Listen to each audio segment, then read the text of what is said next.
Today we are presenting for the very first time in a unique format the deluxe version of her album, IDGAF ERA, postdata, in an intimate performance that she calls Bienvenidos a la sala de mi casa. Please welcome Sofía Reyes.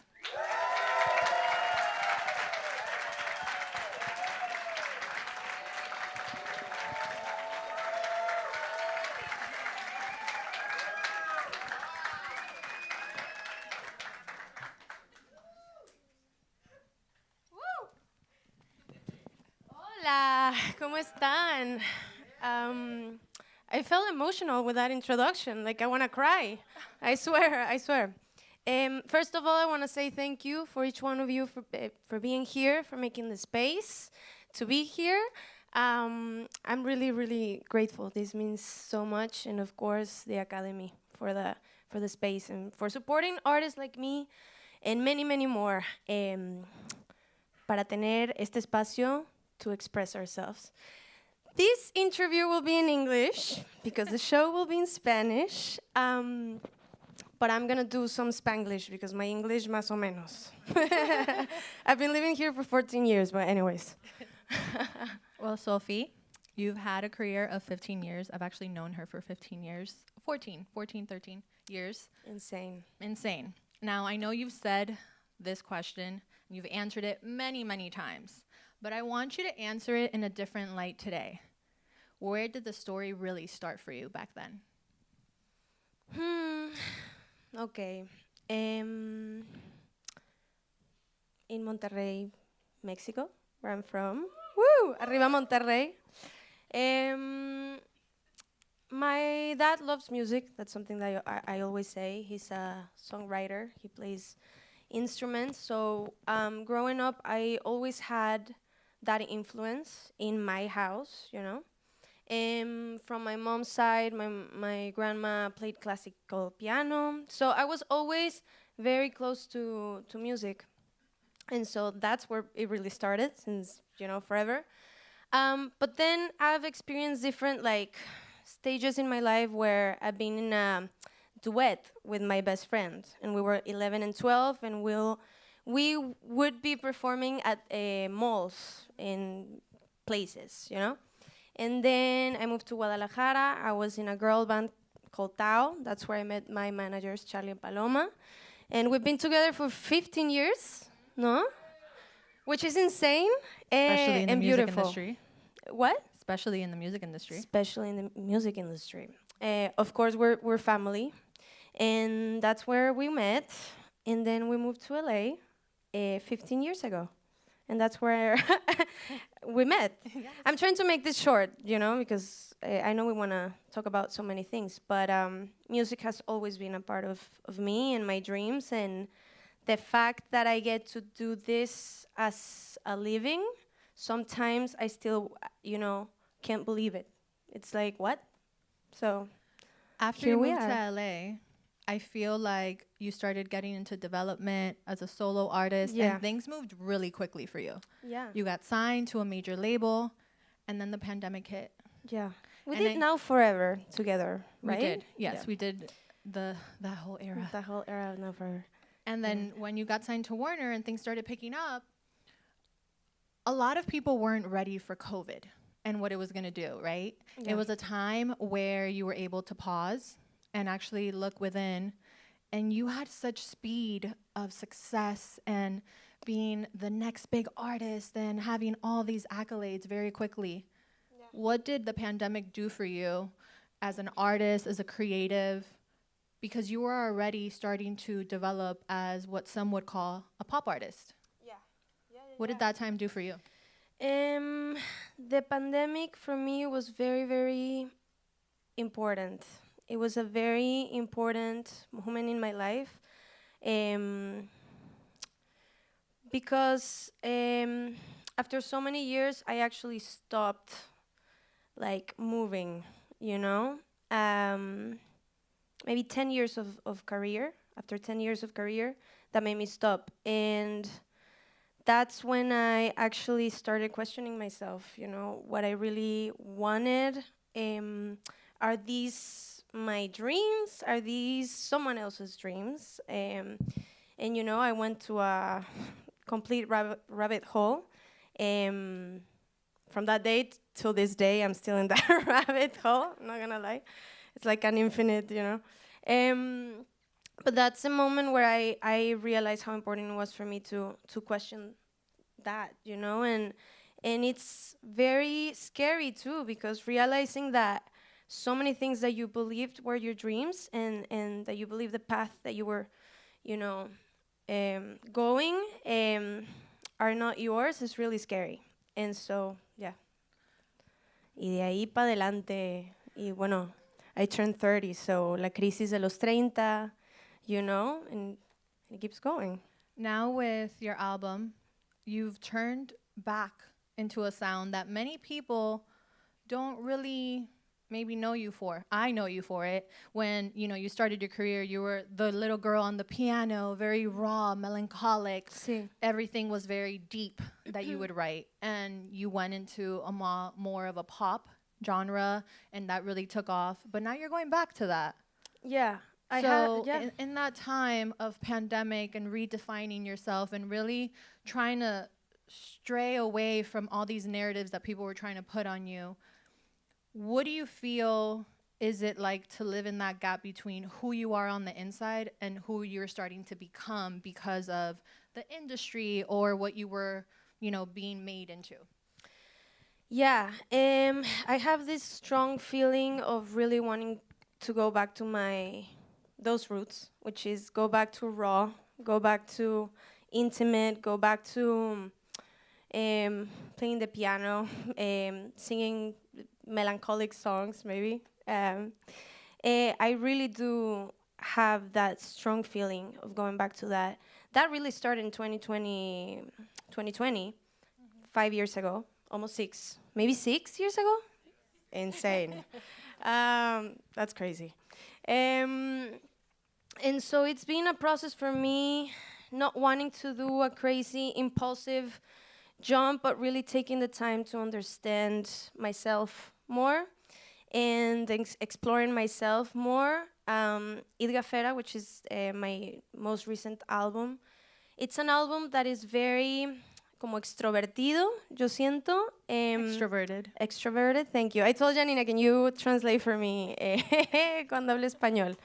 And I wanted to play around with like electronic music. And then I was also very, how can I explain? I was like, I want to do songs like this, but I also want to explore that. And it became a little overwhelming to me. And I was like, am I very confused of who I am and who I am as an artist? Am I confusing people? And the beauty of IDGAF ERA and what really healed me in the process is that I learned that I can be so many things, you know, at once. I can be a little bit of an extrovert, but also an introvert. I can write an album that is very, you know, raw and intimate and melancholic, and then tomorrow a cumbia album, and so why not? And so that's been also very healing for me, because in that process, I was like, what if I have this huge 1, 2, 3 hit song, but what I really am is, you know, me playing piano, and then and that was really, yeah, like confusing an identity for crisis. a little bit. Yeah, for sure. Now I want to go into the album, the deluxe, Yes. because there's 4 songs that you'll be performing, and they're so beautiful. I literally have been listening to them nonstop for the last 2 weeks. And the first one we want to start with is Yo También. Sí. It's called Me Too. So how did Yo También come about? Where were you? Where were you in your heart, in your spirit? Yeah. Yo También, I wrote that song in Miami almost 2 years ago, I would say. And I was looking for my new album, like what would that album look like? I also, for so long, worked with the same group of people for years. And there was this part of me that wanted to challenge myself and meet new people to create with. Of course, there's always people that have been with me all the way, like Kay, she's over there. We've been writing songs for like 10 years at this point, which is beautiful. And then Yo También came out And it's a song that, from the moment I wrote it, made me cry, and it hits a very special and and personal, place It's very to me. relatable. It's very relatable, and I was feeling like that at that time. You'll hear the song, but I was going through a breakup, and I feel like, I don't know if it's because I'm a Libra or what, but I sometimes, it's hard for me sometimes to communicate, or like I don't want to bother other people, right? So I stay quiet. And so in that relationship, I didn't say many things. I kept them for myself. And then one day I exploded. And the song talks about, like, I didn't mention this before, but me too. You used to cry. No, I used to cry too, but you didn't see me, type of thing. I used to feel this way, but you didn't notice. But then also being responsible and saying, it's not only your fault, it's mine too. I don't know, it's such a beautiful, vulnerable song. Now, when a song has been written 2 years ago, how do you know it's the right time to actually bring it to life and for your fans and for everybody to be able to listen to? In this case, especially with Yo También, after that one song, I started writing songs like Guaro con Ron and songs that are part of the IDGAF ERA album. And they didn't connect so much, which is crazy. And yeah, they didn't connect so much. It didn't make so much sense. But I really wanted to put Yo También out at some point, and I didn't want to wait that long, so I kind of put it on the side. And in the meantime, I was exploring what that song was gonna actually sound and be executed. And then after IDGAF ERA, after the album is out, I have this feeling of, me and my team have this feeling of, why don't we actually put Yo También out, and these other beautiful songs that are there that talk about the change of skin. We haven't talked about the change of skin, sorry. My brain is like, I'm like talking about so many things at once. It made sense with the IDGAF ERA message, but the la estética of the songs were different. So that's why I decided to do Postdata, a extra 4-song album, deluxe, with these 4 songs that are completely different from the actual album. Now, you mentioned that you've been with your team for 15 years. Yeah. And you even mentioned them right now when it came to the song, and you guys coming together as a team to understand when you're going to release it and everything. And I think being an artist, being at a label, being a manager, it's so hard to be with the same team for so long and to feel understood. So how is it for you to be with your team for this long, and what elements of it do you think has caused for you guys to be able to still stay consistent even after 15 years? That's beautiful. I hope I don't cry. Communication. I don't know why I'm so emotional.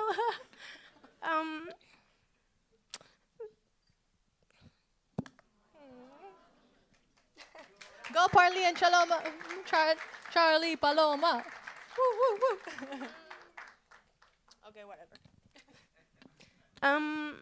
Communication. I'm really crying, like full on tears, It's not like a cute little. No, I think communication. We're all growing, we're all changing all the time, and being able to be like, hey, I feel like this, and I feel like maybe I want to go this path. Do you want to come with me? And if you don't want to come with me, that's fine, And the other way around, like, hey, we like this, we don't like that. How can we? I don't know. It's communication, but for me, most importantly, that we all make sure that we're happy, that we are having fun, that we still love what we do, and that we enjoy doing it together. If not, and then what's the point, no? And so, yeah, communication. And we have, of course, it's a very long relationship. We've gone through, ups and downs, of course. I love that. Kleenex, por favor. Now, I'm also like, soy muy llorona. I'm a big crier. but at least you know it's authentic. You know, you're not giving us the corporate answer. You're giving us the real one. True. Now, the next song that you're going to be performing is called Lua. Yeah. And it's actually a song that got turned from the original, which is from your past album, Mil Amores, Luna. Sí, exacto. And this version is Bossa Nova. And this version is Bossa Nova. Why not? Why not? Ay, gracias. ¿A toda? ¿Sí? Sí, la quiero toda. Va a llorar otra vez. Va a llorar seguro de nuevo. Gracias. So tell us a little bit about that one. How did that one come about? Because it's beautiful listening to that song. Thank you. And you're singing in another language. Which I don't speak, by the way. It's all memory. She does not speak Portuguese. It's all memory. If someone here speaks Portuguese, you'll know that I'm like... But I'm giving my best. That's all that matters. With Luna, it's a song that I love so much. And Douglas, he's an amazing producer. He and the whole team with Lusa Sonza, we all worked with, oh my God, my brain. We all worked for the album IDGAF ERA for Miu Miu and other songs. And Douglas heard Luna and he's like, this would sound really amazing in Bossa Nova. And he makes Bossa Nova. And we were like, let's explore, let's try, why not? And so it just happened really very naturally. And when I went to Brazil to shoot the music videos for Miu Miu and two other videos, we were like, why don't we just do it now? So I did the vocals in Brazil. An amazing artist, Jenny, helped me with the words in Portuguese. It's hard. It's really hard. And we're going to be performing it tonight. Now, this song... I love this song. This song, obviously, the Bossa Nova one hasn't come out yet, the version of it, but the other one was not a single. And I think it's really interesting to see that even with it not being a single and actually an album cut, it had movement on TikTok to the point that it started receiving such traction to go viral. Yeah. What is that for you as an artist that you didn't choose a single and it starts picking up, which means your fans like it? That's beautiful. I mean, that's, you just said it, like, fans like it, people like it, and sometimes you don't know. Sometimes you think a song, it's a single, whatever that means, you know, like this is a song that we're gonna, whatever. And then people really like other songs, and that's the beauty of it, and you don't know until you put it out, you know? Yeah. It's happened to me where I think songs are, you know, the single, and people like other songs in the album that are not singles, and the other way around as well. Now, I want to switch gears because we were talking about social media, and, you know, we talked about this off the stage the other day. Artists like Bob Dylan. A lot of the times when you're assigned to artists, you're hearing from the label specifically in the last 10 years. What streams are you getting? Are you posting your content? And since I've known you, you've always been a very private person. You're all about the music. So would an artist like Bob Dylan make it in today's world? Will his song be streaming on TikTok and getting numbers? Or do you think that it's still an art of a beautiful artist to still keep some things to themselves, to just stay to the artistry of it and all?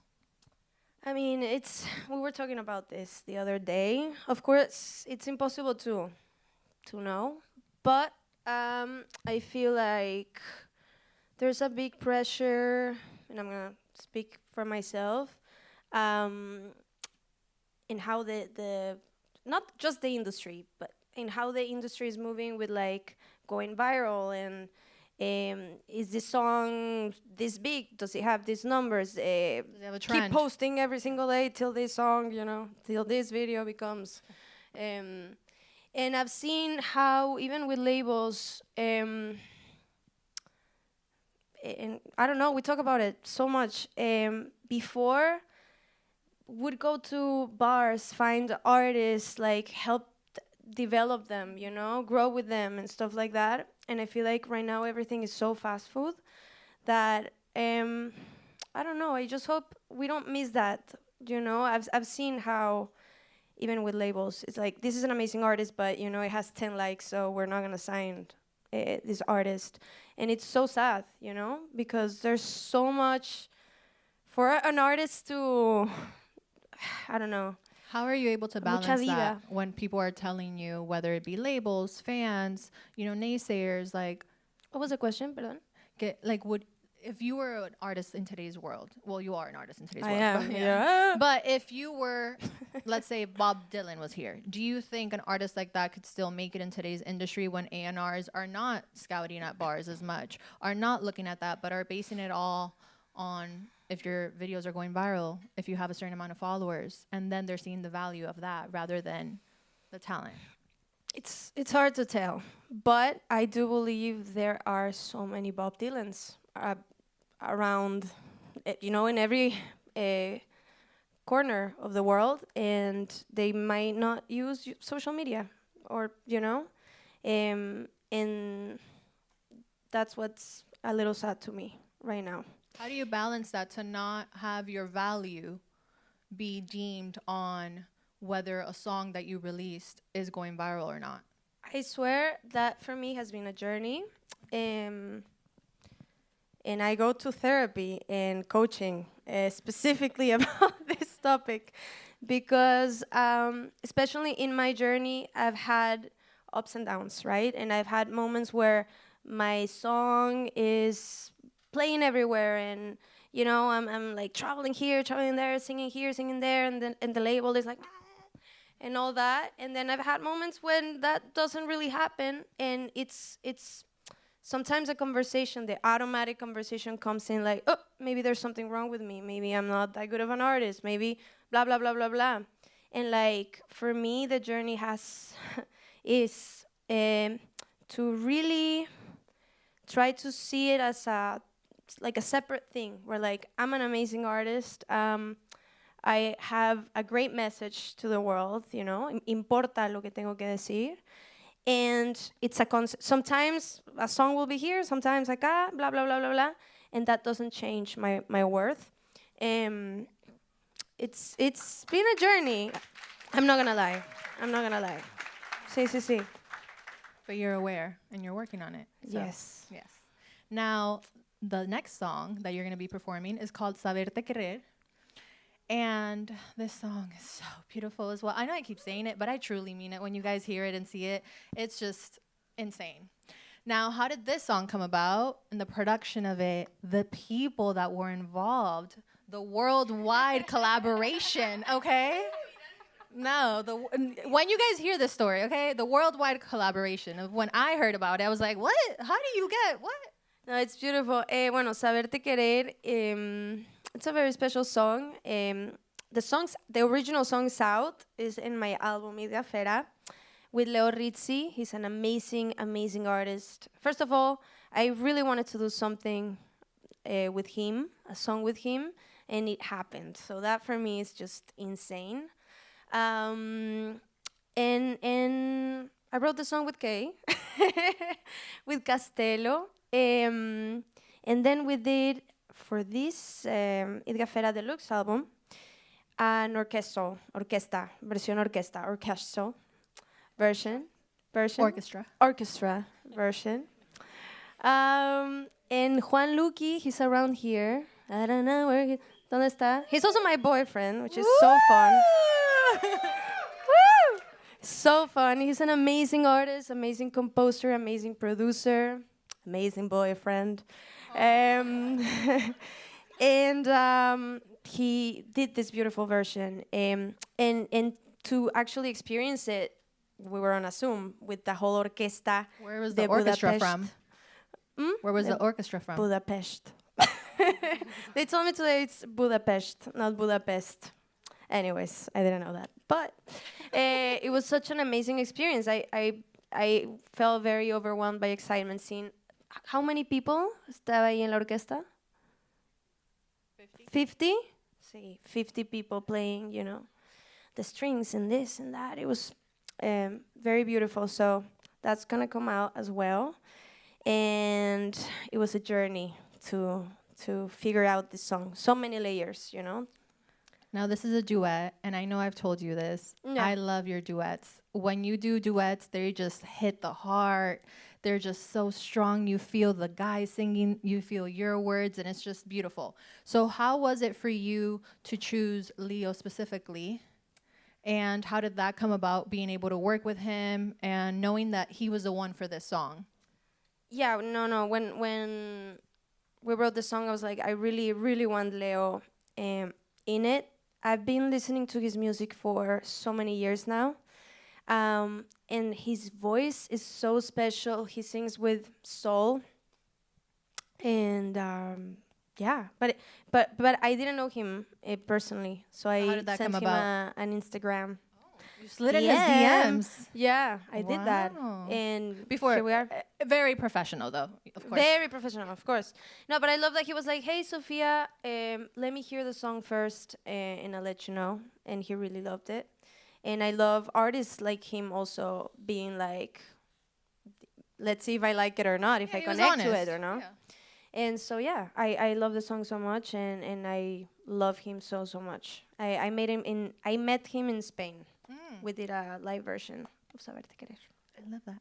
Now, the last song, it's such a feel-good song. It's a song that I really think can become the anthem for people to live, especially because of the words that you say in it and how real but just new and fresh and growth a lot of the lyrics showcase for you as a person and how you've evolved. Now, how did this one come about? Because in one of the lyrics that she says, que venga lo bueno y que venga lo malo. Lo recibo con los brazos abiertos y café en la mano, which translates to, for the good to come and for the bad to come, I receive it with open arms and a coffee in hand, because, we need coffee, especially if you're Latina. With a coffee, yeah, of course. Now, I feel like this is a mindset that we all strive to feel, right? If something good comes our way, if something bad, we're not going to be crashing out and having depressive episodes. But how did you get to that point now, after going through such a high, such a low, such a confusing stage as an artist, as a woman, and just growing in that? Yeah, I feel like this song is really, really special to me. That's why I also decided to close the album with this message and also the show with the song. I feel like, especially in hard, what's the word? Ni en español me acuerdo. Hard y también como momentos de incertidumbre. ¿Cómo se decía? Uncertainty. Uncertainty.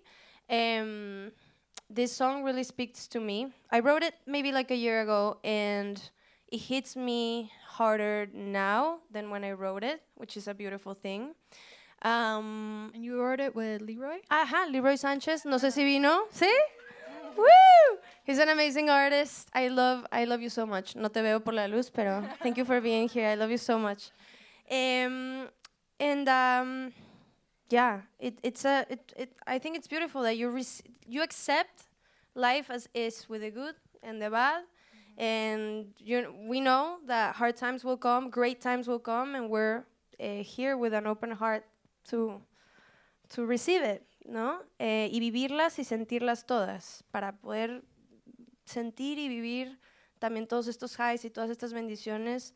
Es bonito poder también recibir con el corazón abierto los momentos difíciles. Y bueno, todas son bienvenidas, las de acá y las todas, ¿no? How have you been able to work on yourself? Obviously, you said therapy, but is there anything that you would give as advice, as a tip for fans, for friends, for creatives, whether they're an artist, an actor, any creative form, that a lot of the times do have their value connected to if they're succeeding, if they're getting accolades, if their team is cheering them on, if they are a priority, if they're on top, if they have the followers? What are some things that have helped you be able to do that? As I said before, which I think it's really, really important, don't put your value on those external things like numbers, and even if some people come to you like, no, I'm not gonna sign you because you have 10 views and 10 likes or whatever. No one, like, really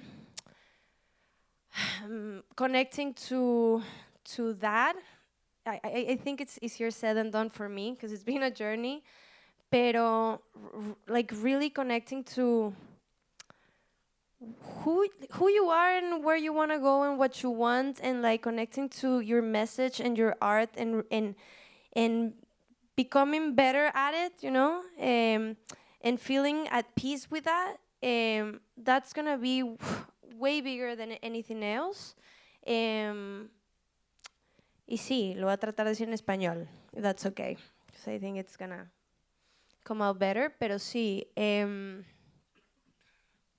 creo que ese es el core para mí ahorita, en un mundo donde todo se mueve tan rápido y todo es como views, viral y todo esto, que como artista tu enfoque principal es qué es lo que a ti te mueve, qué es lo que a ti te gusta, qué es lo que tú quieres decir, y convertirte mejor en eso, ¿no? Y sentirte como en paz con todo eso. Todo lo demás ya vendrá. Y habrán días buenos, habrán días malos, habrán canciones que peguen mucho, habrán canciones... Y no importa, uno lo hace porque tiene ganas de expresar y de compartir su mensaje, y no pongas tu valor en eso. Never lose the love for it. Never lose the love. The fun as well. Fun, yeah, the fun, the love, creativity. Now, your song 123 with Jason Derulo and De La Ghetto is a generational hit. But we've seen artists like Justin Bieber say that they don't like performing their hit songs like Baby, or Christina Aguilera with Genie in a Bottle, or even with everybody wanting Usher to come back to the Confessions era. They've passed that. They've grown up. They've moved on in their life. How do you deal when fans or people in the industry want you to go back to a time that you've already passed?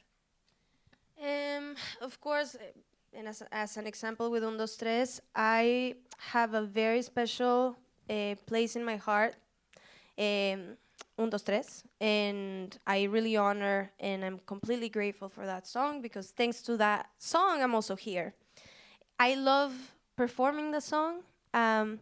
I feel like also for it to feel more authentic to who I am right now, I always like change the performance, the production and stuff like that when it comes to live, because in that case I feel like I connect con la persona que soy hoy con esa canción en vivo. Version of yourself today. Exactly. But I don't know, I feel like for me it's been important to honor that moment in my life, honor that song, and also being at peace that I might never write a song like that, you know, even though it's like the biggest song for me, number-wise.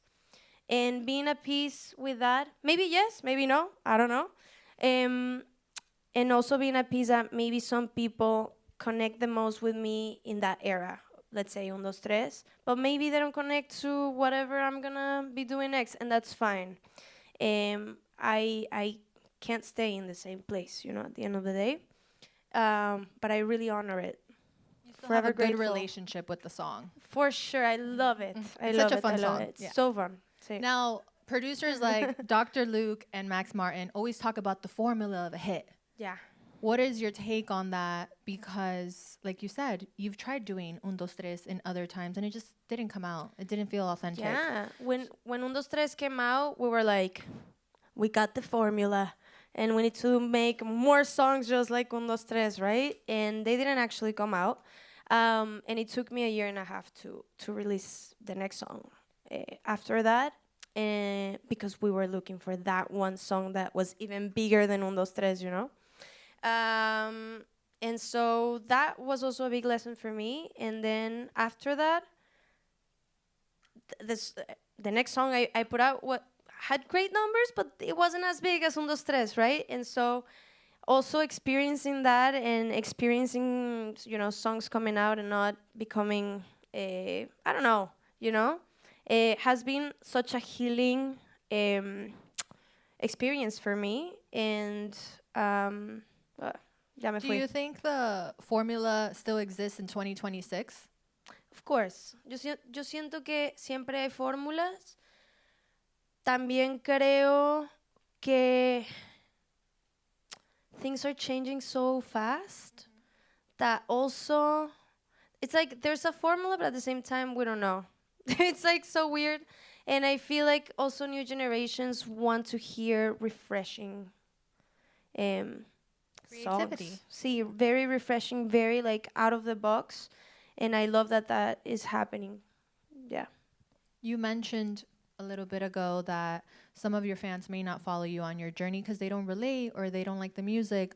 How do you deal with that and knowing that not everyone's going to be along for the journey, whether it be a fan, a family member, business people? Thankfully, you have your team that you've had for 15 years, but I'm sure there's been people that have come in and out. How do you deal with the fact that not everyone's going to be there always? Of course, there's grief and it's scary and all that. But for me, especially more than ever, the word that really comes strong is authenticity. And like putting that value before, all of that is so important to me. So coming to, as I was saying before, to my team, like, hey, I feel like I want to go a different path. I feel different. It's blah, blah, blah, blah, blah. Do you want to join me? And if you don't want to join me, that's fine. Even though I'm like shitting my pants, But I need to be brave in that way and like be, authentic. And it's my life at the end of the day. And it's so important that I really take care of that. Yeah. The show tonight is very full circle because it brings you back to early Sophia. Now, what wisdom, tools, and friends are you taking with you in this new era? And what does it feel like to actually come back to something that is just so authentically you, even now at 30? 30. I love that you said friends and wisdom. Friends, wisdom, new tools, la carrera. Yeah. Even being with you feels full circle, which is beautiful. By the way, we didn't plan coming green. It was so crazy. Yeah. This feels very full circle. It's a very exciting moment in my life for me. Again, a lot of uncertainty, but that's exciting. A lot of this that you will hear today. Actually, getting to do this show, it's so important to me, and maybe that's why I'm also emotional, because I've been wanting to do this for a while. I'm gonna cry again. You have the tissues. Now I have the tissues. So yes. I have a question for you. Mm-hmm. Please, I don't wanna. Who is Sophia at 30? Deep questions. Those are really tough. Que llore, que llore. Que llore. Ay, qué difícil. Ay, Dios, I don't know. I feel like, ¿quién es Sofía a los 30? I don't know. I just feel like it's. You could be rediscovering her. You don't have to have an actual answer. I love I that. think there's beautiful in that. That's very deep. I love it. Me encanta. No, I'm definitely discovering this new Sophia. As again, and that's why the whole IDGAF ERA, it's a snake and like snake shedding, because I feel like I'm stepping into a new me that I still don't know fully, But there's so much beauty in that and rawness. Well, I don't want to cry anymore, please.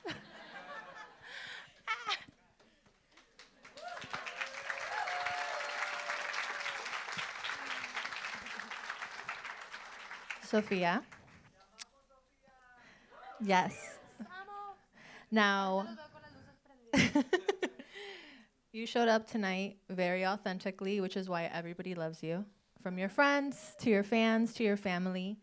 And you're so honest and vulnerable and open. And I think that's what everybody loves the most about you. It's not about if you're a pop star. It's not about if you're number one here or there. I think that even being here at the Grammy Museum, performing after so much time just showcases how talented you are, because you're not at a little bar in the corner. You're at the Grammy Museum with a lot of people here waiting to see you.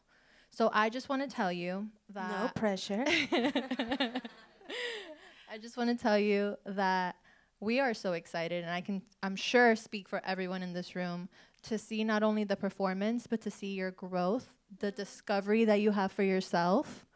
And I want to open up the room because I'm sure you guys have some burning questions to ask her. Burning. In Spanish, in English, Portuguese maybe. Maybe Portuguese. But I wanted to see if you guys have any questions that you guys would like to ask before we see this performance. Woo! I can't really see. Oh, there's... Yes. Yeah. Hi, my name is Laura. I am the Portuguese question. Oh my God! You see? I'm from Brazil, so I'm so excited you're doing Boston. I thank you so much. And I love Brazil. I love Brazil so, so much. I don't blame. My question is, you've accomplished so much already with your career. You've had, the really big songs and also collaborated with such wonderful people, and now you're doing this new project. What keeps you excited still in the music making process? And also, what is the biggest, I think, life-changing advice you think you've heard in your career? Thank you. And what gets me excited? Trying new things. Curiosity, no? Stepping into a new place that I don't know. Not having idea of what I'm doing. And that makes it very exciting for me. And what was the second question? Sorry? The most life-changing advice you've heard in your career so far? Wow. I feel like many things come in mind.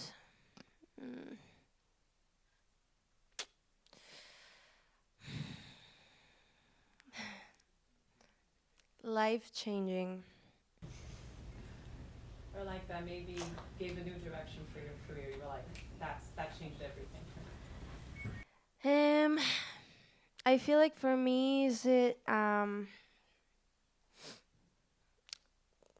makes me change direction would be like, is this really,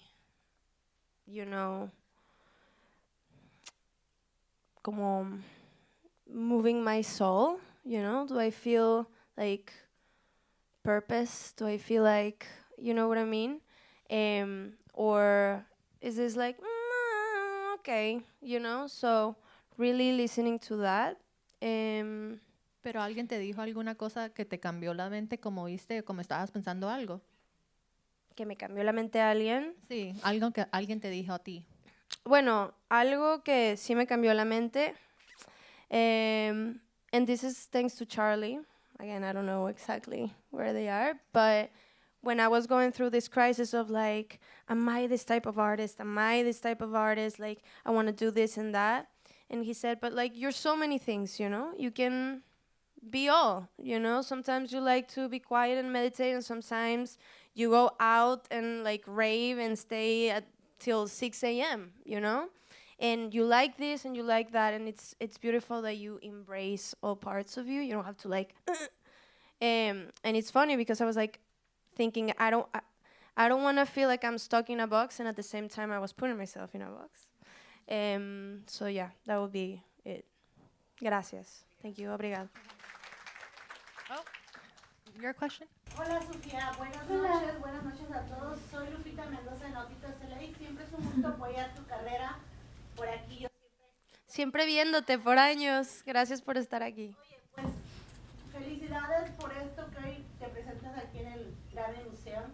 Hemos visto tu trayectoria desde México. No ha sido nada fácil como cualquier persona que ha venido por un sueño, ¿verdad? Para nosotros los mexicanos eres como Hannah Montana. ¡Qué bueno! Como te he dicho, no ha sido tan fácil, quizás hay muchos rincones que aún falta que tu música llegue, que tu voz, que hoy con la tecnología pues creo que hay más medios que se pueden apoyarte, ¿verdad? Mi pregunta es esta, a través del tiempo has explorado, pues ha sido tu música pop, pero has tocado, como dices, bailables, cumbia un poco, de todo un poco. ¿Cuál es el sueño tuyo como artista? Tener una colaboración con un gran, que ya está allá arriba y que tú quieres decir, sabes que con este quiero, pues has tenido muy bonitas colaboraciones e importantes. pero tu sueño. Qué bella eres, muchas gracias. O sea, ¿algún artista con quien me gustaría colaborar que ya está en el cielo? No, que esté. Ah, y yo.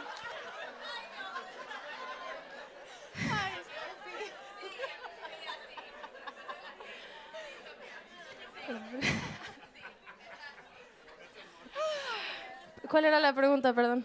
Ah. Algún artista que ya sea más grande, obvio, más reconocido, una leyenda que tú digas, como te digo, has traído artistas, buenas colaboraciones, pero tu sueño, tú como artista.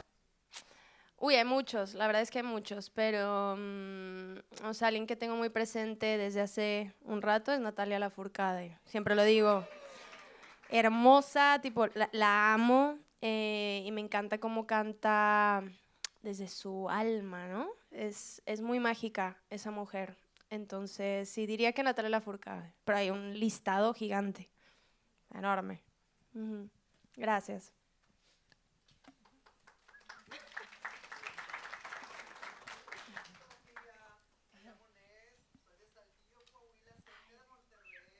¡Woo! ¡Viva el norte! Claro que sí. Sofía, creo que me ganó una de las dos preguntas que te iba a hacer, que era con quién te gustaría colaborar.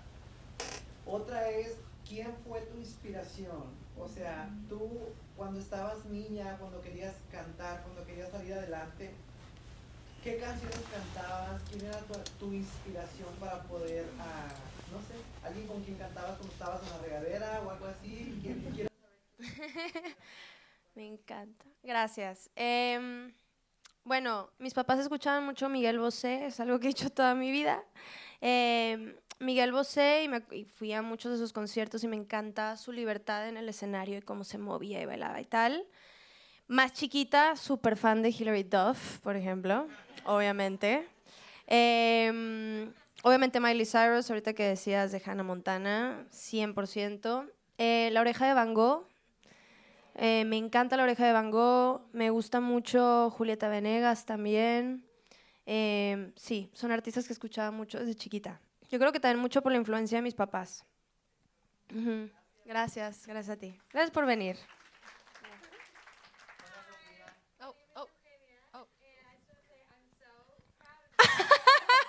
Te amo. She's like my sister, by the way, for those who don't know. I want to ask you, in this new era, what do you want to make people feel? Te amo. I love you, and with your hard questions. Honestly, just connection, you know? I feel like these songs are very vulnerable to me, and I really connect to them. And then whatever you guys feel, or, you know, whatever you guys feel with the song, it's very personal, but I hope that you guys connect to it. Y que cualquiera de sus historias pueda, ¿sabes? Conectar o que pueda dejar algo en ustedes. But it's very personal, you know? Yeah. Yeah. Hola. El éxito que has tenido, no quería que mis preguntas sonaran muy trillada, pero ya tocaron el tema, así que lo voy a decir.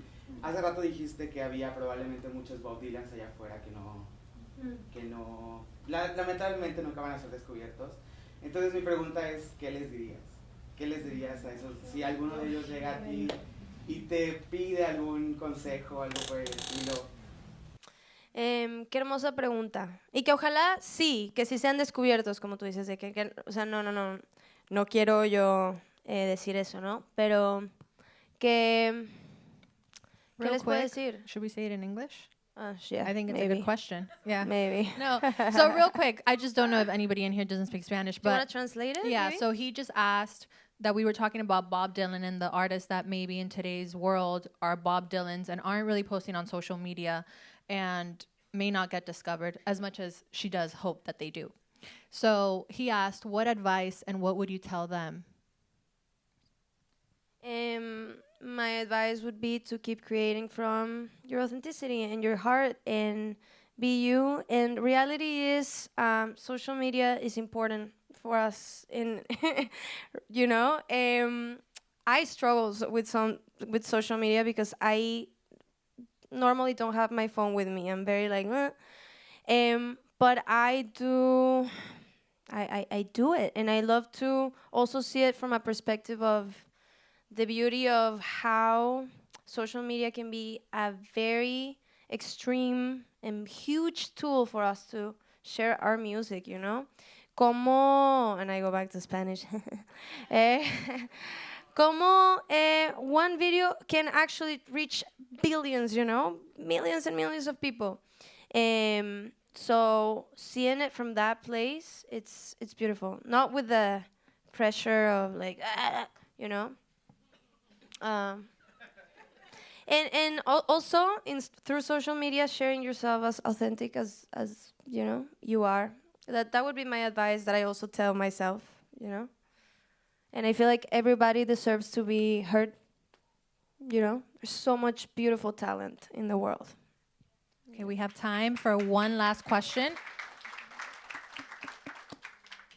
Hello, thank you, Sophia, for spending your time with us first week. That's the first thing I wanted to say. You could have did anything. Thank you for spending time with us. Thank you for spending time with me. The second thing I wanted to ask is I couldn't help but notice how influential the classical arts, as well as some would say the fine arts, were to you growing up. Listening to classical music, having instruments in the house specifically to inspire and motivate.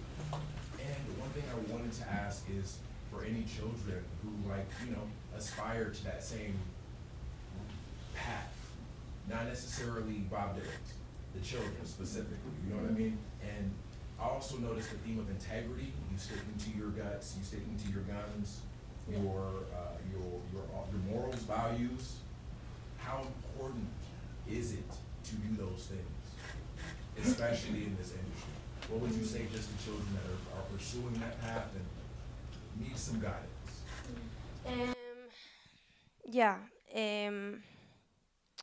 I was writing yesterday some thoughts, whatever, and I connected with the thought of I have been able to walk this path and live my dream, but never alone, always with people around me, no? And I feel like the people that surround you is very, very important. If it's not your parent, it's a friend, it's, you know, and I feel like having people como, sí, en comunidad, o como un equipo that sees your dream, your project, your idea. For me, at least, that has been the most important thing. I don't know if I'm not getting the question. Okay. ¿Qué lo importante es la música que tenías en tu casa creciendo? Tenías los diferentes instrumentos. ¿Cuál es lo importante de eso cuando es niño, poder seguir haciendo eso para que cuando seas artista? Gotcha. Sorry, I thought you were saying... Okay. Sorry for that. It's definitely so important. So important. La creatividad. Es super healing, creativity. It's therapy. So,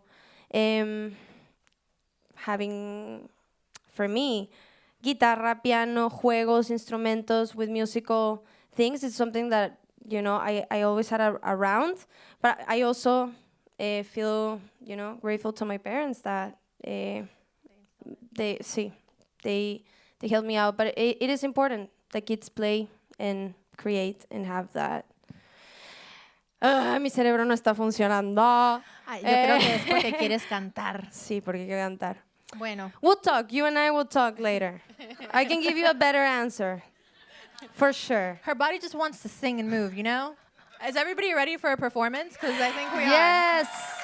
Sí, ya. Before we get off the stage, I just want to thank the Grammy Museum for creating a space where conversations like this one are possible, where art and the artists are celebrated how they should deserve with the depth that they have. And everyone in the room tonight, thank you for being here, for choosing to spend your evening with an artist who is choosing herself, her truth, and her music above all else. You will feel that too. That's why you're here, and a reminder that IDGAF ERA, postdata, comes out on April 3rd on all platforms. So please make sure to save it, share it with your family, your friends, post it on social media. And now, I think it's time that we let the stage reset so that we can hear some music. We're ready. Thank you so much.